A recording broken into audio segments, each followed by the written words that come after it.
നമസ്കാരം. 7 വയസ്സുകാരിയെ തട്ടിക്കൊണ്ടുപോയി 12 വർഷം ലൈംഗികമായി പീഡിപ്പിച്ച സ്കൂൾ ബസ് ഡ്രൈവർ അറസ്റ്റിൽ. തടങ്കലിൽ നിന്നും രക്ഷപ്പെട്ട പെൺകുട്ടി തിരിച്ചെത്തിയതോടെയാണ് സംഭവം പുറത്തറിയുന്നത്.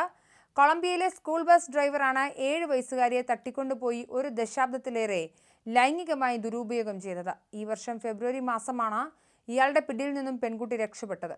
ഉടനെ തന്നെ പെൺകുട്ടി പോലീസിനെ സമീപിക്കുകയായിരുന്നു. കൗമാരക്കാരി തട്ടിക്കൊണ്ടുപോയ ആളെക്കുറിച്ചും ഇയാൾ ചെയ്ത അതിക്രമങ്ങളെക്കുറിച്ചും വിവരം നൽകിയതിന് പിന്നാലെയാണ് കൊളംബിയയിലെ സ്കൂൾ ബസ് ഡ്രൈവറെ പോലീസ് അറസ്റ്റ് ചെയ്യുകയായിരുന്നു. കഴിഞ്ഞ ആഴ്ചയാണ് ഡ്രൈവർ അറസ്റ്റിലായത്. മെഡലിൻ, ബെല്ലോ എന്നീ കൊളംബിയൻ നഗരങ്ങളായ ഇയാൾ പെൺകുട്ടിയെ മാറി മാറിയാണ് താമസിപ്പിച്ചിരുന്നത്. കാർലോസ് ഹെംബർട്ടോ ഗ്രിസേൽ ഹിഗ്വിറ്റ എന്നയാളാണ് പോലീസിന്റെ പിടിയിലായത്. പ്രതി കുട്ടിയുടെ പേരടക്കം മാറ്റിയതായാണ് പോലീസ് വിശദമാക്കുന്നത്. കുട്ടിയെ സ്കൂളിൽ അയച്ചിരുന്നില്ല. കൂടാതെ ക്രൂരമായി പീഡിപ്പിക്കുന്ന ദൃശ്യങ്ങൾ ഇയാൾ ചിത്രീകരിച്ചതായാണ് കൗമാരക്കാരി പോലീസിന് മൊഴി നൽകിയിട്ടുള്ളത്. തട്ടിക്കൊണ്ടുപോകൽ, പ്രായപൂർത്തിയാകാത്ത പെൺകുട്ടിക്കെതിരായ പീഡനം, ലൈംഗിക അതിക്രമം അടക്കമുള്ള കുറ്റങ്ങളാണ് ഇയാൾക്കെതിരെ ചുമത്തിയിട്ടുള്ളത്.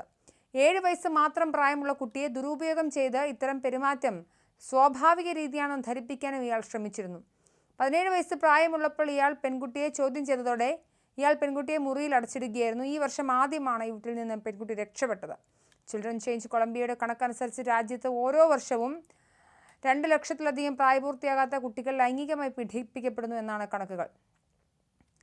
2021 കുട്ടികൾക്കെതിരായ അതിക്രമം നടത്തിയ സർവേയിൽ കൊളംബിയയിലെ 5 യുവാക്കളിൽ 2 പേർ 18 വയസ്സിന് മുമ്പ് പീഡനം അനുഭവിച്ചിട്ടുണ്ടെന്നാണ് കണക്കുകൾ പറയുന്നത്.